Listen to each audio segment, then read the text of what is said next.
पश्चिमी आयरलैंड में एक जंगल है जो किसी नक्शे पे नहीं दिखाई देता और कहानियों के अनुसार यह जंगल खोए हुए लोगों को अपनी ओर खींचता है और उन्हें कभी बाहर निकलने नहीं देता। जॉन इस समय उसी जंगल से बाहर निकलने की कोशिश में दौड़ रहा था क्योंकि रात होने वाली है और उसकी घड़ी भी बंद हो गई है और वह बार बार उसी जगह पर लौट आता है जहाँ एक बोर्ड लगा था और कुछ अंक लिखे थे जिसपे लिखा था कि वापसी का कोई रास्ता नहीं है। अचानक जॉन के ऊपर बहुत सारे पक्षी उड़ने लगते हैं और वो देखता है कि रात हो चुकी है, इसलिए वो छुपने के लिए एक पेड़ पे चढ़ने की कोशिश करता है। दुर्भाग्य से शाखा टूट जाती है और वो गिर जाता है। डरा हुआ जॉन अपने बैग से एक चाकू निकालता है, लेकिन इससे पहले कि वो अपनी रक्षा कर सके एक रहस्यमय प्राणी आकर उसे खींच लेता है। इस भी शहर में एक अमेरिकी प्रवासी और कलाकार मीना एक पालतू जानवर की दुकान में काम करती है। एक दोपहर उसका बॉस उसे एक पक्षी दिखाता है जिसे दूसरे शहर के चिड़ियाघर में ले जाना था और ये काम वो मीना को देता है। मीना उस पक्षी का नाम डार्विन रखती है और उसे अपने घर ले जाती है। वो डार्विन को बताती है कि आज उसकी माँ की मृत्यु की 15वीं सालगिरह है, इसलिए वो आज रात को भुलाने के लिए बाहर जाएगी। वो एक बिग पहनती है और एक बार में नकली नाम और नकली नौकरी के साथ लड़कों से मिलने चली जाती है। अगली सुबह वो डार्विन से उसे जज ना करने के लिए कहती है, यह समझाते हुए कि उसे ड्रेसअप खेलना बहुत पसंद है क्योंकि असली मीना लोगों को पसंद नहीं आती। वो डिलीवरी करने के लिए अपनी कार से शहर से बाहर निकल जाती है और रास्ते में सिर्फ गैस भरने के लिए रुकती है। यात्रा के दौरान उसे अपनी जुड़वा बहन का फोन आता है, लेकिन मीना फोन नहीं उठाती है और वॉइसमेल को सुनती है। उसकी बहन ने मीना को उसकी माँ के स्मारक में नहीं आने के लिए फटकार लगाई थी और बताया था कि 15 साल हो चुके हैं, इसलिए मीना को अपने परिवार से दूर भागना बंद कर देना चाहिए। अब वॉइस मैसेज को नजरअंदाज करते हुए मीना जंगल के पास लापता लोगों के दर्जनों संकेतों को देखे बिना ही आगे बढ़ जाती है। कुछ समय बाद मीना जंगल पार कर रही होती है और उसे ये इलाका पहचाना हुआ नहीं लगता। उसका फोन और कार का रेडियो बंद हो जाते हैं और फिर कार भी खराब हो जाती है, जिससे मीना फंस जाती है। वो गाड़ी से उतरती है और एक वापसी का रास्ता नहीं है का साइन बोर्ड देखती है, जिससे उसे लगता है कि कोई पास में रहता है। मीना कार में वापस आकर अपना बैग और डार्विन ले लेती है और मदद के लिए पुकारते हुए इधर उधर भटकने लगती है। कुछ नहीं होता और मीना वापस लौटने का फैसला करती है, लेकिन जब वो मुड़ती है तो कार गायब होती है। अब उसके पास कोई विकल्प नहीं बचता, इसलिए वो बाहर निकलने का रास्ता खोजने के लिए घूमती रहती है। रात होने पर अचानक उसके ऊपर बहुत सारे पक्षी उड़ने लगते हैं और उसे कुछ आवाजें सुनाई देती है। तभी वो एक बूढ़ी औरत को पास दौड़ते हुए देखती है। हताश मीना उसके पीछे दौड़ती है और उसे एक इमारत में प्रवेश करते हुए देखती है, जहाँ वो औरत उसे बताती है कि अगर वो जीवित रहना चाहती है तो अंदर आ जाए। मीना ऐसा ही करती है और अंदर दो और लोगों को पाती है। बूढ़ी औरत कहती है कि उसका नाम मैडलिन है और बाकी दो लोग सियारा और डैनियल है। वो इस इमारत को दा कूप कहते हैं और वो भी इस जंगल में खो गए थे, इसलिए अब वो यहाँ छिपे रहते हैं। ग्रुप मीना को एक शीशे की खिड़की के पास ले जाता है क्योंकि मैडलिन समझाती है कि बाहर के जीवों को दा वॉचर्स कहा जाता है। वे हर रात उन्हें खिड़की से देखने आते हैं और सूर्योदय तक चले जाते हैं। मैडलिन मीना को एक कदम आगे बढ़ाने के लिए कहती है और वॉचर्स ताली बजाकर शो में स्वागत करते हैं। बाद में मीना बैठकर शीशे की खिड़की को देखती है और अपनी माँ के बारे में सोचती है। सुबह के समय में मीना दूसरों की चेतावनी को नजरअंदाज करते हुए कूप से बाहर निकल जाती है। जब वो जंगल में घूमती है तो उसे अपना नाम फुसफुसाते हुए सुनाई देता है और वो दूरी पर एक लड़की को देखती है जो उससे पूछती है कि उसने ऐसा क्यों किया। डरी हुई मीना भागने लगती है और एक पहाड़ी की चोटी पर पहुंचती है, जहाँ उसे पता चलता है कि वह एक विशाल जंगल के बीच में है जिसका कोई अंत नहीं है। जब मीना वापिस आती है तो मैडलिन उसे बताती है कि उन्होंने बाहर निकलने की कोशिश की है, लेकिन कोई सफल नहीं हो पाया। यह जंगल भ्रम पैदा करता है और किसी को भी पागल बना सकता है। साइन बोर्ड आधे दिन की यात्रा के दायरे में कूप के चारों ओर एक घेरे में रखे गए हैं और वे एक सीमा के रूप में काम करते हैं। इस रेखा को पार करने का मतलब है कभी वापिस ना आना। ये साइन बोर्ड किसी प्रोफेसर नाम के व्यक्ति द्वारा बनाए गए थे। मीना के पास कोई और विकल्प नहीं होता, इसलिए वो दूसरों के साथ कूप में वापस चली जाती है। शाम को डेनियल एक भाषण देता है ताकि मीना की शो में वापसी की घोषणा की जा सके और सियारा वॉचर्स के लिए कुछ संगीत बजाती है और नाचती है। उन्हें एक रियलिटी शो की कुछ डीवीडी मिली है, इसलिए मीना अपना ध्यान बटाने के लिए उन्हें देखती है और बॉक्स के पीछे प्रोफेसर का नाम देखती है। अगली सुबह समूह भोजन की तलाश में बाहर जाता है और सियारा मीना को औषधीय पौधों की पहचान करना सिखाती है। सियारा बताती है कि डेनियल को अक्सर सिर दर्द होता है और जॉन के अनुसार उसे सियारा पसंद है। जॉन सियारा का पति है जो 6 दिन पहले यहाँ से चला गया था, लेकिन अब तक उसका कोई पता नहीं है। सियारा ये भी साझा करती है कि मैडलिन की सिद्धांत है कि वॉचर्स को देखना किसी को भी पागल बना सकता है। फिर वो मीना को एक बिल दिखाती है और समझाती है कि ये पूरे जंगल में है। वो पूरे जंगल में सुरंगों के एक सिस्टम से जुड़े हैं और वॉचर्स दिन में यहीं रहते हैं। मीना को आश्चर्य होता है जब सियारा बताती है कि वो और जॉन लगभग यहाँ 5 महीने पहले आए, हालांकि उन्होंने अब उसकी गिनती बंद कर दी है। बाद में दोपहर के भोजन के दौरान मैडलिन मीना को जीवित रहने के नियम सिखाती है। उन्हें कभी भी आईने की तरफ पीठ करके नहीं रहना चाहिए, अंधेरा होने के बाद दरवाजा कभी नहीं खोलना चाहिए और कभी भी बिलों के पास नहीं जाना चाहिए और हमेशा रोशनी में रहना चाहिए। वो तीनों एक साथ नियमों को एक अजीब तरीके से दोहराते हैं। दिन बीतते जाते हैं और मीना खुद को व्यस्त रखने के लिए रियलिटी शो देखती है और नोटबुक में स्केच बनाती है। शाम को वो आईनों को को घूरती है और बाहर कुछ आवाजें सुनती है, लेकिन उसे संदेह होता है। एक रात जब वो जल्दी सोने चली जाती है तो जीव बाहर गरजने और चीखने लगते हैं, इसलिए मैडलिन उसे आईने को तब तक घूरने पर मजबूर करती है जब तक कि वो शांत नहीं हो जाते। कुछ समय बाद डैनियल जानवरों के लिए अपने जाल की जांच करने जाता है, ये बताते हुए कि वो जॉन के साथ शिकार किया करता था। मीना भी उसके साथ जाती है और जंगल में उस छोटी लड़की को बार बार देखती है। डैनियल बताता है कि मैडलिन पहले एक विश्वविद्यालय की टीचर थी, इसलिए उसे लगता है कि वो सब कुछ जानती है। वो यहाँ 8 महीने से है और मीना को अजीब लगता है कि उसने कभी किसी वॉचर को नहीं देखा।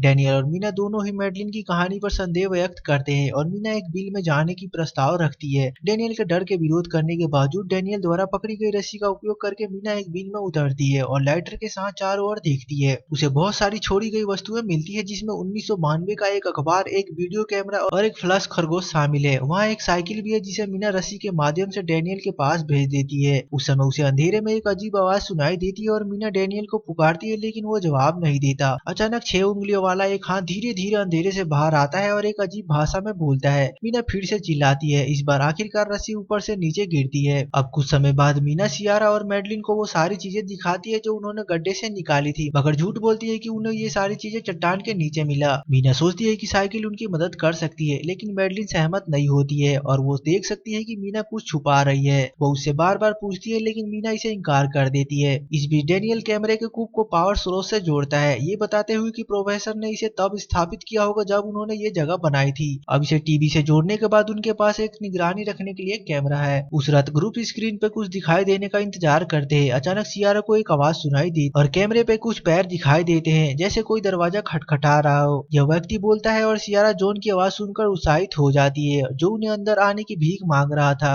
मैडलिन तुरंत इसे मना कर देती है और सियारा को याद दिलाती है कि ये वॉचर्स उन्हें फंसाने के लिए चाल चल सकते हैं, जबकि जॉन भीख मांगता रहता है और कहता है कि वो घायल है। एक बहस शुरू हो जाती है, जिसके दौरान मैडलिन मीना और डैनियल को ये स्वीकार करने के लिए मजबूर करती है कि उन्होंने एक बिल के साथ छेड़खानी की है। सियारा अभी भी अपने पति को बचाना चाहती है, इसलिए मैडलिन उसे कुछ ऐसा पूछने के लिए कहती है जो केवल जॉन ही जान सकता है। दुर्भाग्यवश जॉन यह याद नहीं कर पाता कि सियारा कौन सी किताब पढ़ रही है। हालांकि उन्होंने यह किताब एक साथ खरीदी थी, क्योंकि यह किताब उसे सियारा की याद दिलाती थी। इसलिए सियारा जॉन से कैमरे पर अपना चेहरा दिखाने के लिए कहती है। उसी क्षण जॉन स्क्रीन पे दिखाई देता है और मदद मांगता है, तभी उसे खींच लिया जाता है। फिर कुछ कैमरे पर जोर से टकराता है, जिससे वो टूट जाता है। अब ग्रुप शीशे के सामने खड़ा हो जाता है, जबकि बाहर गुस्से में भरा वॉचर उसे बार बार मारता है जब तक कि वहाँ दरार नहीं पड़ जाता। अगली सुबह मैडलिन साइकिल को वापस बिल में फेंक देती है, उम्मीद करते हुए कि इससे वॉचर शांत हो जाएंगे। मीना वादा करती है कि अब वो नियम नहीं तोड़ेगी। बिल में साइकिल को अंधेरे में खींच लिया जाता है और एक फ्लैशबैक दिखता है कि कैसे छोटी मीना अपनी बहन और अपनी माँ के साथ कार की सवारी पे थी, और ये पता चलता है कि जंगल में वो छोटी लड़की उसकी जुड़वा बहन जैसी दिखती है। मीना बार बार नियम तोड़ रही थी, इससे उसकी माँ के साथ बहस हो जाती है, जिससे उसकी माँ खिड़की बंद करने की कोशिश करती है और मीना की उंगलियां फंस जाती है। उसकी चीखों से उसकी माँ का ध्यान भटक जाता है, इसके कारण कार दुर्घटनाग्रस्त हो जाती है। वर्तमान में मीना संकेतों का स्केच बनाना जारी रखती है और इस बात पर टिप्पणी करती है कि जंगल उनके दिमाग से खेल रहा है और इससे पहले वो उन पेड़ों को चिन्हित करती है जिन्हें उसने पहले देख लिया है। अब हफ्ते बीतते रहते हैं, जिससे दिन ठंडे और छोटे होते जाते हैं। हर कोई भागने की आशा खो चुका है और टूटने की कगार पे है। मीना सुनती है कि मैडलिन डैनियल पर चिल्ला रही है और वो उसे डांटती है कि उसने काफी समय से कुछ भी नहीं पकड़ा है और वो जल्दी ही भूखे मर सकते हैं। कूप में सियारा सारी बहस को नजरअंदाज करते हुए रियलिटी शो देखती रहती है और मीना फर्श पर डूडल बनाती है। अचानक वो मुड़ती है और देखती है कि सियारा गायब है।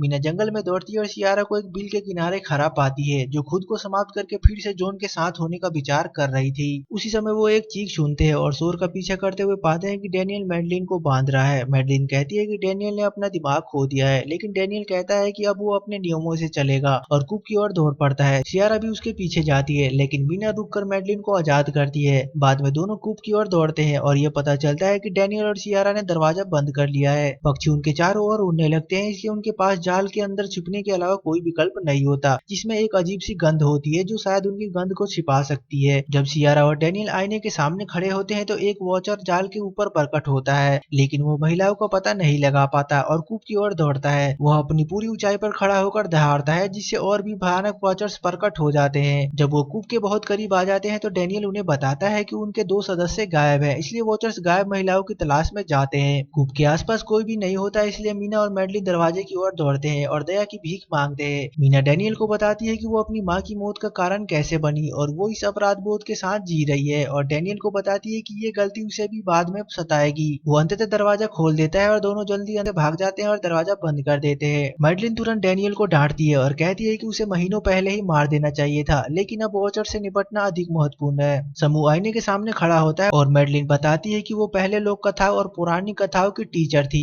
वो अनुसंधान के लिए जंगल में आई थी और अपनी पहली रात को उसने एक वॉचर को देखा जो कि थोड़ा बहुत उसकी जैसा दिख रहा था। वॉचर्स कई क्लासिक कहानियों में है और उनको चेंजलिंग या पारियों के रूप में भी जाना जाता है। वो मनुष्यों को देखना चाहते हैं ताकि उनका अध्ययन कर सके और अंततः उनके जैसा बन सके। अचानक एक वॉचर दरवाजा खटखटाने लगता है और सियारा की आवाज में नकल करते हुए मदद की भीख मांगता है। जल्दी ही और वॉचर्स कूप पर चढ़ने लगते हैं और मनुष्यों की आवाज की नकल करते हुए उन्हें बाहर निकालने की कोशिश करते हैं। जब समूह दरवाजे के सामने एक मेज ढकेलता है तो उन्हें एक अजीब आवाज सुनाई देती है और कालीन के नीचे फर्श पर एक चकोर हिस्सा दिखाई देता है। जैसे जैसे वॉचर्स बाहर और अधिक आक्रामक होते जाते हैं, डैनियल उस चकोर हिस्से को तब तक मारता है जब तक कि वो खुल नहीं जाता और उन्हें एक बंकर मिल जाता है। समूह तुरंत डार्विन के साथ नीचे चला जाता है और वॉचर्स के आने से पहले हैच को बंद कर देता है। जब वो लाइट चालू करते हैं तो उन्हें वह जगह मिलती है जहाँ प्रोफेसर काम करता था। यह जगह फाइलों, किताबों और खाने पीने की चीजों से भरी हुई है जो उन्हें लंबे समय तक जीवित रखेगी। वहाँ एक बहुत पुराना कंप्यूटर भी है जिसमें इंटरनेट एक्सेस नहीं है, लेकिन मीना को 2009 से शुरू हुई वीडियो डायरी की एक श्रृंखला मिलती है। प्रोफेसर रोरी बताते हैं कि वह खिड़की से उन्हें देखने वाले जीवों से कितने मोहित है। प्रत्येक वीडियो दिखाता है कि कैसे रोरी धीरे धीरे अपना दिमाग खो रहा है और अंततः वह स्वीकार करता है कि उसने कूप बनाने के लिए जिन लोगों को काम पर रखा था वे वॉचर्स द्वारा हर दिन मारे गए। एक अन्य वीडियो में वो उल्लेख करता है कि एक वॉचर एक छोटी लड़की के रूप में प्रकट हो गया और वो सोचता है कि क्या मनुष्य उस शक्ति का उपयोग कर सकते हैं। अगली रिकॉर्डिंग में पता चलता है कि रोरी ने एक वॉचर को पकड़ लिया है और उसने उसके साथ दोस्ती करने की कोशिश की, लेकिन वह अजीब गुस्से में था। और आखिरी वीडियो जो 300 दिन पे रिकॉर्ड किया गया था उसमें रोरी ने हार मान ली और उसने वॉचर्स को मारने और खुद को खत्म करने की योजना बनाई, लेकिन पहले उसने एक संदेश छोड़ा। अगर किसी को ये वीडियो मिल जाता है तो उसने नदी पर चिन्हित 134 के पास एक नाव छोड़ी है जिसे पक्षियों का पीछा करके पाया जा सकता है। रोरी यह भी कहता है कि देखने वाले व्यक्ति को उसके विश्वविद्यालय में स्थित ऑफिस में जाना चाहिए और उसकी सभी चीजों को नष्ट कर देनी चाहिए। मीना रिकॉर्डिंग में गोलियों की आवाज सुनकर रोने लगती है। समूह सहमत होता है कि वो सुबह नाव से निकल जाएंगे और सियारा जश्न मनाने के लिए कुछ संगीत बजाती है। वो डैनियल को अपने साथ नृत्य करने के लिए मनाने की कोशिश करती है, लेकिन डैनियल उदास हो जाता है और वो बताता है कि वो अपने अपमानजनक पिता से भागकर जंगल में खो गया था। सियारा उसे वादा करती है कि जब वो आखिरकार बच जाएंगे तो वह उसके साथ रह सकता है और वो एक दूसरे को गले लगते हैं। अगली सुबह समूह मीना के निशानों का अनुसरण करता है जब तक कि उन्हें चिन्ह नंबर 134 नहीं मिल जाता। वहाँ वे डार्विन को मुक्त कर देते हैं और उसके पीछे जंगल में चलते हैं। अंततः उन्हें एक पत्थर का निशान मिलता है और मैडलिन बताती है कि यह वह जगह है जहाँ परियों को मनुष्यों के खिलाफ अपनी लड़ाई हारने के बाद कैद किया गया था। तब से वो वापस आने की कोशिश कर रही है, लेकिन उन्होंने अपना पंख और जादू खो दिया है, इसलिए अब वो सूरज की रोशनी नहीं सह सकती। जैसे ही समूह दौड़ता रहता है, मीना को बार बार वो छोटी लड़कियां दिखाई देती है। जल्दी बारिश होने लगती है और पक्षी उनके चारों ओर उड़ने लगते हैं और रात के आने की सूचना देते हुए समूह वॉचर्स को आते हुए सुन सकता है, इसलिए वो जल्दी करते हैं जब तक कि वो नदी तक नहीं पहुंच जाते।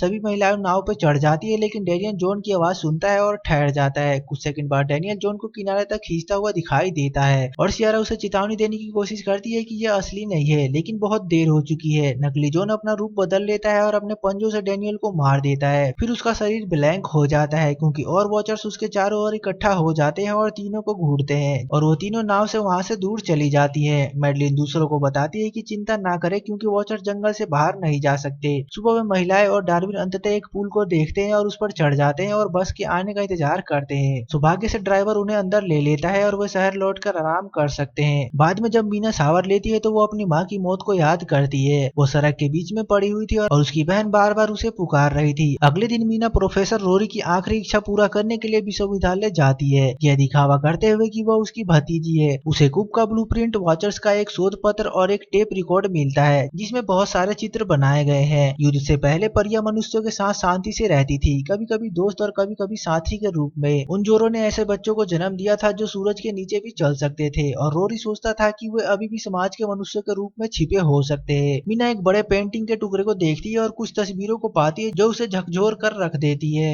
शाम के समय में मीना सियारा से मिलने जाती है और उसे कुछ तस्वीरें दिखाती है जो उसे मिली थी और ये पता चलता है कि मैडलिन रोरी की पत्नी थी, हालांकि वह 2001 में फेफड़ों के कैंसर से मर गई थी। मीना का मानना है कि रोरी ने अपनी पत्नी को वापस लाने के लिए पकड़े गए वॉचर्स का उपयोग करने की कोशिश की थी और वह वॉचर ही मैडलिन बन गई जो उनके साथ वहां से निकल आई है। उसी समय एक कार घर पर आती है और असली सियारा प्रकट होती है, जिसका मतलब है कि मैडलिन वॉचर ने मीना को सियारा बनकर धोखा दिया है। असली सियारा घर में आती है और वॉचर छत पर रेंगता हुआ जॉन बन जाता है है और उसकी आवाज का उपयोग करके उसे भ्रमित करता है और उसे बेहोश कर देता है। मीना भागने की कोशिश करती है लेकिन वॉचर उसे पकड़ लेता है और उसे इधर-उधर फेंकने लगता है और इंसानों के बारे में शिकायत करते हुए डैनियल का रूप धारण करता है। मीना गिरती है और एक दर्पण टूट जाता है जिससे वो एक टुकड़ा उठा लेती है, लेकिन वॉचर उसे घसीटता रहता है और उसे जंगल से भागने में मदद करने के लिए धन्यवाद देता है। फिर वॉचर बाहर जाता है और मैंडलिन का रूप धारण करता है और समझाता है कि वो हमेशा से जंगल से निकलना चाहता था क्योंकि दूसरे वॉचर्स उसके धूप में चलने की क्षमता का मजाक उड़ाते थे, उसे डेवाकर या विकृत कहते थे। इसलिए उसने रोरी के पास जाकर उम्मीद की कि वह उसकी मदद करेगा। हालांकि जब रोरी ने उसे गोली मारने की कोशिश की तो उसने पहले उसे मार दिया।